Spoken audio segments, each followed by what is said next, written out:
apostles of causational hallucinosis.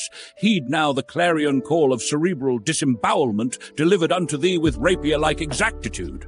For in this quagmire of industrialized gnosis, where fevered imaginations conjure shadowy cabals plotting endless warfare, destiny, the digital dialecticus, descends with Herculean vigor to eviscerate the chimera of the so-called military-industrial complex. Would explain to us the weapons manufacturer talking point and how it's wrong instead of hand-waving it and calling his opponents dumb, because it's making me think he doesn't have an answer. The reason why it's dumb is because these companies holistically are just not very big companies, right? If you imagine a government that's evil enough to cause war just for some weapons manufacturers to make money, right? Like if you look at who are the three largest private military contractors, USA. Lockheed, Boeing, and Northrop Grumman.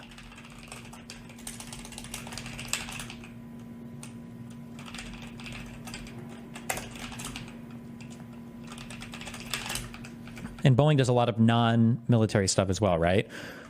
These three companies combined, right, have a market cap, meaning the total value of all their outstanding stock, okay, or of all the stock, right? The total valuation, I guess, of the company, you would say, is 200. So we got 125 billion here, 71 billion here. What is that, like 320 billion dollars between all of these companies.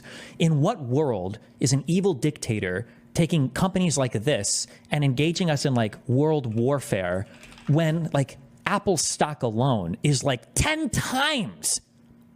Just Apple alone is 3.6 trillion. When war will decrease the value of all of these other companies, right? Wars do not increase the stock market, broadly speaking. They don't increase the value in all your companies. Why would these relatively small companies in the grand scheme of things have so much sway over American politicians? It doesn't make any sense, right? Why, if it was the case that they were so evil that they're thinking about this, wouldn't it make more sense that like the CEO of like Apple and Facebook and Amazon, wouldn't these companies hire literal assassins to murder our military contractors and like, sorry, you guys want to build the F-35? We're actually going to kill you because we don't want any weapons of war to be made, because we actually want, we just want to like have big economies that just grow and grow and grow, because war hurts our bottom line, right? Like a bad month for Apple would wipe out more market capitalization than like the top 5 military contractors combined in the United States. Just these companies are just not that large in the grand scheme of our economy. And the idea that they alone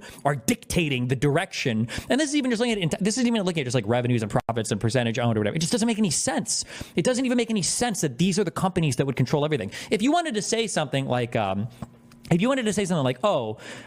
think that Amazon and Apple are secretly controlling the United States because of politician interests, I'm going to say we still need evidence, but at least that makes sense. Like, sure, there's so much money that goes through these entities. Like, they can, like, I would imagine if they wanted to influence or exert control like that, sure. You think Boeing is going to outspend? Like, Apple probably loses in waste or mismanagement, like Boeing's like entire profit line, like 10x over. Like, it's probably not even close. So just the idea that there needs to be some active military conflict that they're constantly goading the rest of the world into in ways that would, by the way, completely and utterly destroy these companies. If any of it ever got out, the companies would just be completely obliterated, right? If any of this ever got out in any part, right? The idea that they're the ones with the levers on the control of all U.S. foreign policy, it's naive and simplistic and stupid. And it doesn't even make sense when you look at the scale of all the numbers. It doesn't even make sense.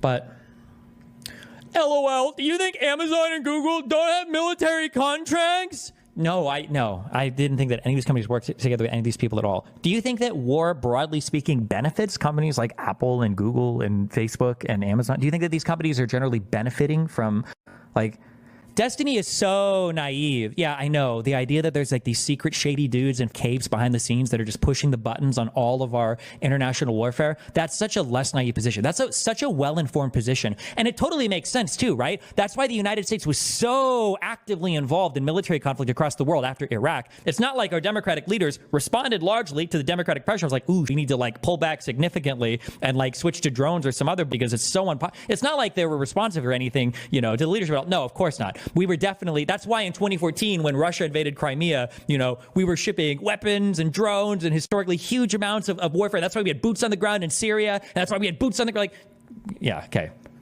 But, whatever. You know what? Think what you want. I don't care. What festering chimeragogia has infected the zeitgeist, you ask?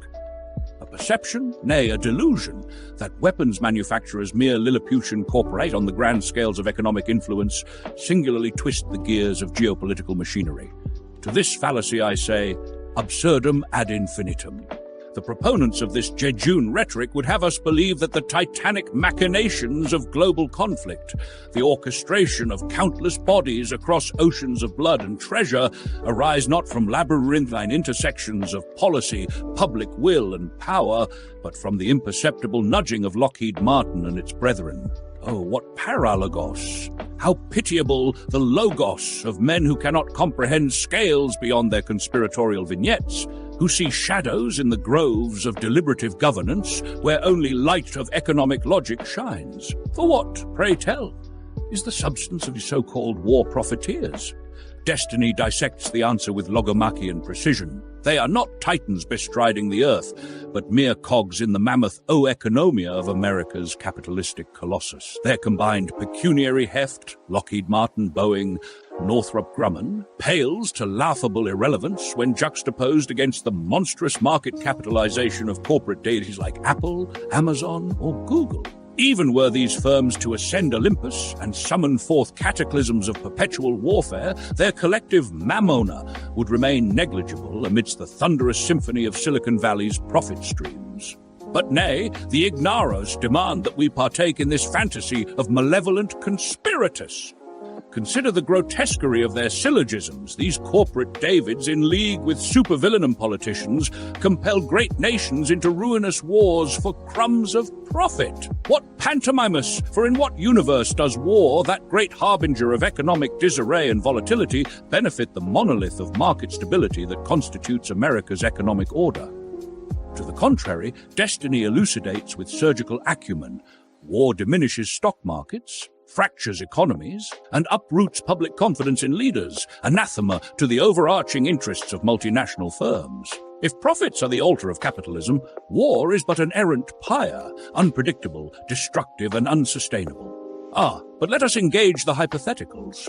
If these corporations, meager in metron, truly possessed the insidious influence imputed unto them, would they not themselves be obliterated by titans far greater in scope?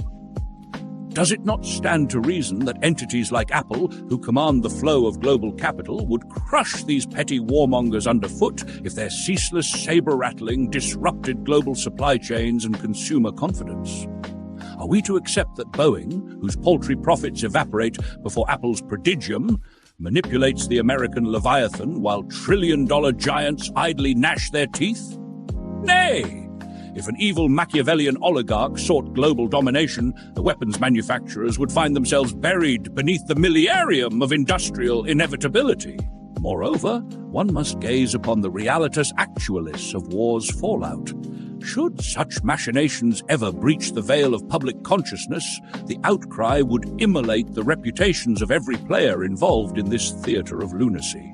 The merest inkling of a conspiracy, of Lockheed puppeteering the strings of the U.S. military, would detonate public trust with the magnitude of 1,000 suns. For these companies whose contracts depend upon the hallowed Respublica, exposure would be Armageddon economicus. And herein lies the paradox ignored by conspiracy zealots. Such a system, if it exists, is too fragile to endure the light of scrutiny. It would not perpetuate itself. It would self-immolate in the fires of public odium. And still the naysayers howl, what of Amazon, Google, and their ilk? Do they not partake in military contracts? To this line of reasoning, destiny renders yet another coup de grace. The inclusion of these giants does not bolster the myth of the complex, but rather dilutes it into banality. The scale of their involvement is but a speck of dust upon the sprawling empire of their enterprise, incidental and trivial. Amazon's servers serve 1,000 masters. Google's algorithms traverse realms far beyond defense. To claim that these entities align themselves with perpetual warfare is akin to accusing Poseidon of flooding fields simply because rivers run downstream. tantum stultitia. Let us further entertain the historical contrapositum. When America's imperial apparatus found itself chastened by the bloodied hubris of Iraq, was it the Lockheeds and Boeings who demanded cessation? Nay, it was the vox populi, the democratic murmuration of an electorate disillusioned with war's false promises. It is not the chimera of the military-industrial complex that drives conflict, but the volatile alchemy of geopolitics, public will, and statecraft. The notion that we exist as marionettes to Boeing's quarterly profits is the puerile fancy of men who cannot fathom causalitas complexa. The ignoratio elenchi is thus made manifest.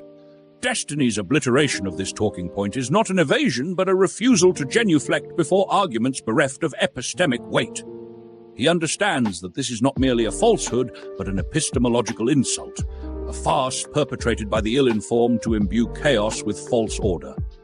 It is intellectus derelictus, the refuge of those whose thinking is dictated not by numbers, logic, or evidence, but by paranoia masquerading as insight.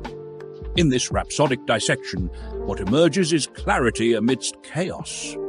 The military-industrial complex as an all-controlling monolith is a chimera, an intellectual ghost conjured from Cold War anxieties and intellectual lethargy.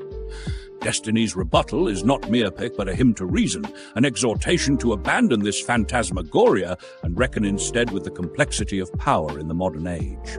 Thus, let this essay stand as both a funeral dirge and an exorcism for the mythos of the military-industrial complex. For those still tethered to its shadow, I bid you, eruditio liberabit vos, knowledge shall set you free.